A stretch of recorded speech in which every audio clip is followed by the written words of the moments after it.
Okay, so welcome back once again, guys. Now, in this lecture, I'll be talking about how we can do an incremental update. So, for example, I have a table, right? I have maybe a order table, and inside that, I have a data till this point, right? And let's suppose someone is going to store or someone is going to insert more and more record. So let's suppose till time t, whatever data that I had, I have to transfer that data into a SDFS system. But after time t plus 1, so after time t basically till time t plus 1 or t plus 10, whatever it is, if user is trying to insert the record, so when I will start doing a import of the data from a MySQL system to a HDFS system, it should not import a data which it has already imported, right? So it should always try to import a data so which was basically available, so which was added newly inside the MySQL system. So that is something called as incremental load. So let's try to understand how we can do a incremental load, by the way. Yeah, incremental load. It's not going to be tough, by the way. So it is going to be very, very easy. Yeah, it is going to be very, very easy. So here to do that, so far we were trying to do a scoop import, right? But this time what I will do, so instead of doing a scoop import, what we will do, we'll try to create a job. So we are going to write a script. Basically, this is the script, and this script is going to create a job. So here I'm creating a job with the name order inc append, incremental append into the order. So whatever name that you would like, so you can try to give that particular name. And I'm trying to create a job, by the way, and whenever I'm going to call this job, so this job is going to perform a task for me in terms of like loading a data into an incremental manner. So till this point, so we are just trying to connect. Yeah, we are trying to connect to a table, and then we are trying to set a directory over here, and we are trying to call incremental. We are trying to call this parameter called as incremental append. So whenever new data comes, just try to append into a file, and check column is equals to ID. So whenever it has to identify the incremental load, so it will go and it will try to check that whether something has been increased inside the ID column or not, because ID column is basically in a auto increment mode.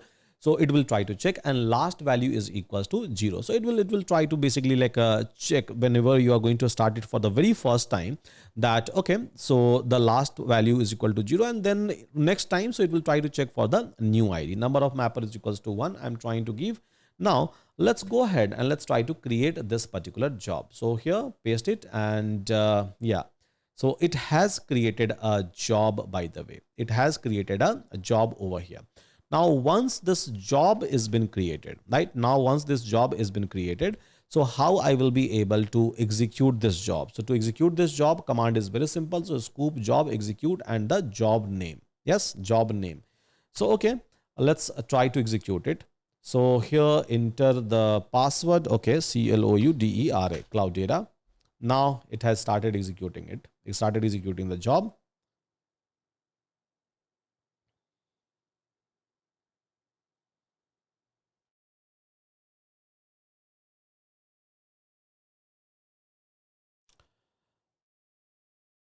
Okay, so it has basically finished a job. Now, once it has finished the job, I can go and I can try to check over here that what kind of a data we have inside this one. So we can try to write Hadoop or HDFS, DFS hyphen ls, and then let's try to basically write this path.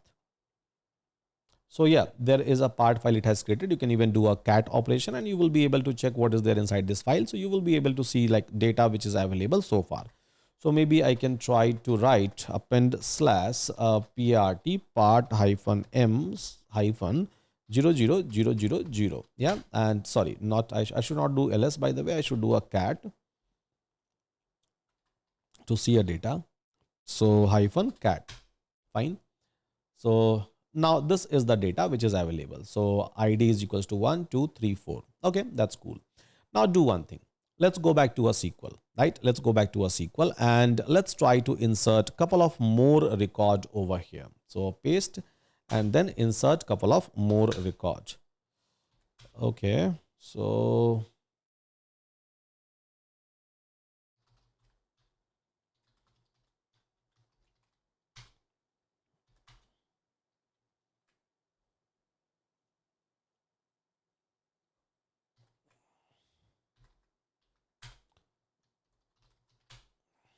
cloud data. Okay.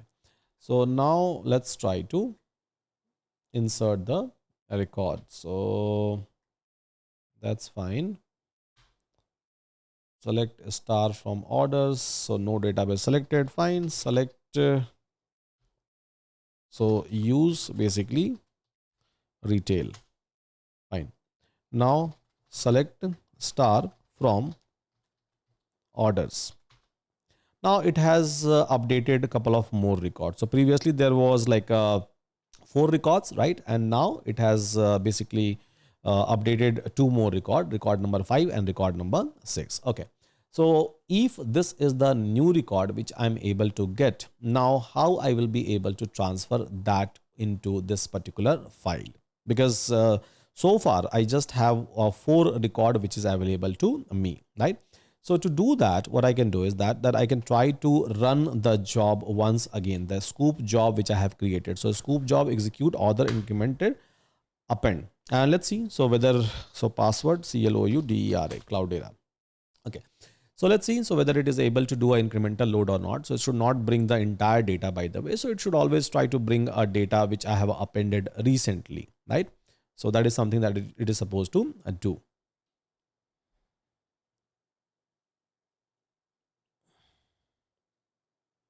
Okay, that's cool.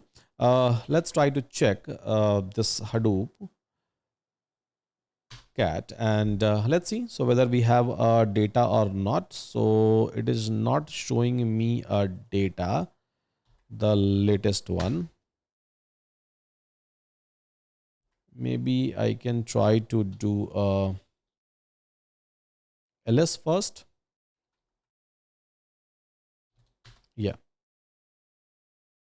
And yes, it has created a new part file, and inside the new part file, as you can see, so I will be able to see the record, right? Because this is been done at this point, and now this is the next job which it was trying to execute, and there is a new part file it has created. So let me check this part file. So yeah, we have a new record, right? We have a new record, and it is not trying to bring all the records. So see guys, I just had only one mapper, and I have not done any kind of a mapping with respect to the ID column mapper, right? So it has not created a split file, by the way. So it has created a new file just because there was some new record it was able to find out. And it is trying to keep only 5 and 6 record, 5 number records and 6 number record over here. So it is not trying to bring a record from a 0. So that is the beauty, and this is how we are able to achieve, by the way, incremental load inside a Sqoop. So hope all of you are able to understand. So please try to execute it. In case of any kind of a concern or doubt, don't forget to reach out to me. Yeah. With that, thank you so much, everyone.